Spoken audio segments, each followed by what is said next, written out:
Hi, welcome back. Today we're going to be doing some knitting. What I've had... Oh, hello. The dog is going to help me as well. I'm going to show you how to do a knit stitch, but to the back of the stitch. So I've made one already, so here is the one. And it's more elastic stitch to the normal knit stitch. So it's just one purl and knit to the back stitch. It creates this kind of nice elastic. Just to compare them to a normal knit, so ones I've made already, it's just the mittens with a one-to-one kind of ribbing, and that's how just normal one-to-one ribbing looks like. And then this is how the one-to-one ribbing with knit stitch done to the back of the loop looks like, so you can see the difference. So this looks more like twisted and it creates more elastic. So this is quite stretchy as well, but this is even more stretchier. So I'm going to be using 4 knitting needles. I believe they are size 2.5, and my yarn, I'm using 2 coloured yarns as I showed earlier, is double knit. I want the stitching to be quite firm, and as I showed, it creates a quite nice kind of stretch in the mitten. So just this comes with experience, but leave as much tail as you think you need, or leave more if you're a beginner. But yeah, I'll bring you closer to me now. So I'll start, I don't know how you do it, but my first one is creates 2. So this is how I do my first stitch. It's 2, 3, you're helping me there, 4, 5, 6, 7, 8, 9, 10, 11, 12, 13, 14. So second one, I leave these 2 together just because they're more solid. I'll use the other 2 knitting needles to start the others. 1, 2, 3, 4, 5, 6, 7, 8, 9, 10, 11, 12, 13, 14. Might be too short, but I hope I get enough out of it. Now I need to remove the second knitting needle because I've got 4 as a total. Yeah, I always use 2 knitting needles to create the initial stitches. This creates like enough length in between the stitches, so I don't know what you would do, but yeah, that's how I do it. 2, 3, 4, 5. I need to be careful that I don't drop it, or the needle doesn't fall out of these. 5, 6, 7, 8, 9, 10, 11, 12, 13, 14. Oh, plenty of tail. There's no need to worry about it. So removing the needle again, and now we're creating a circle. Make sure inside runs smoothly, there is no twists or turns. So, and I'll do the first stitch to the back. So if I was to do it for the front, I would pick it up like this, but because I'm doing it to the back, I obviously just pick it up to the back. So first one to the back. Oops, make sure you take hold of the stitch. I'll do it slower. Okay, and pull it through. Purl to the back. Okay.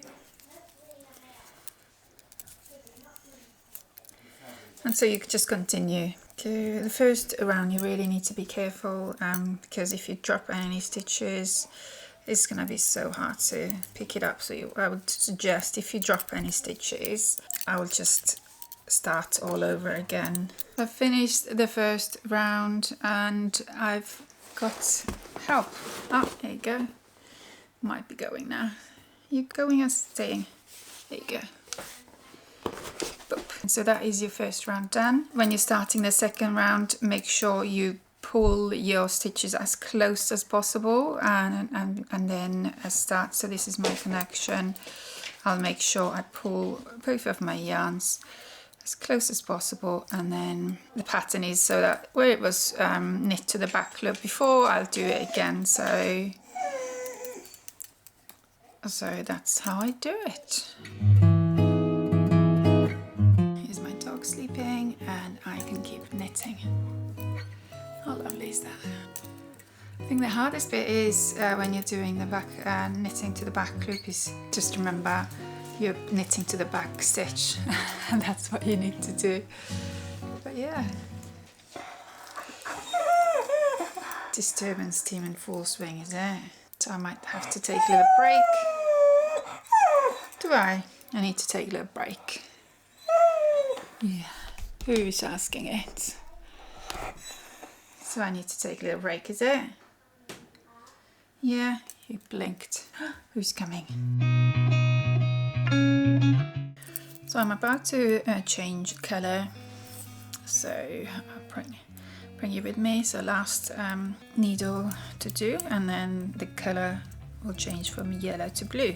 So if you're using this technique that you're doing one-to-one ribbing and want to change colour, best time to change the colour is start from the purl stitch. So I've got up to the purl stitch, one stitch left. So I'm joining both yellow and blue together, and I'm doing the last purl in both colours. And now the next needle, I'll drop the yellow and I'll carry on as I was with the yellow, just with the blue, making sure that I'm not leaving that big gaps between the stitches, because this is one thing that people sometimes make mistakes on between the knitting needles. When you start the next needle, you kind of have to make sure that the yarn is quite firm. So that's what I'm trying to do here. But yeah, at the same time changing colour as well. Again, keep remembering that you're knitting at the back of the knitting loop. Completed first round with the blue. Another little step or kind of what to look out for. Coming to it now. So the last is my purl, and you just purl both threads together. Make sure you pull the yarns from the previous round, making sure that they are as firm as possible, again to avoid leaving massive gaps between here. You can see there is like a little bit extra, a bigger gap than usual, but yeah, I'll show you how it looks once I finish this needle. So that's how it looks.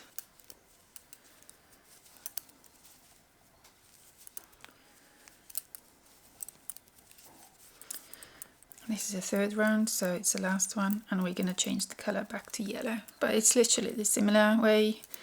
But obviously, because it's only 3 rounds up, I'm not cutting the yellow, I just pull it up, and fingers shouldn't get caught on it, because the gap between these 3 rows is not very much. So yeah, I'm leaving the yellow attached, and then obviously when I'm knitting with yellow, I don't cut the blue up, we're just leaving it attached.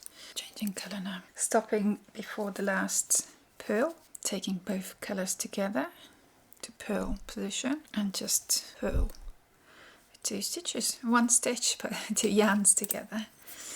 Dropping the blue yarn and continuing with the yellow yarn only.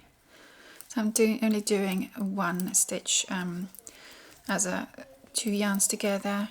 That way it creates a stronger kind of bond.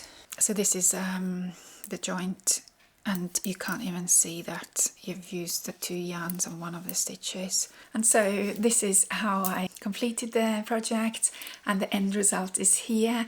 So I hope you like it and want to recreate it, or or kind of create your own version, so I can see what you made from this kind of type of knitting. Thanks for watching, and I've got a little help from my dog again. I will see you in the next video.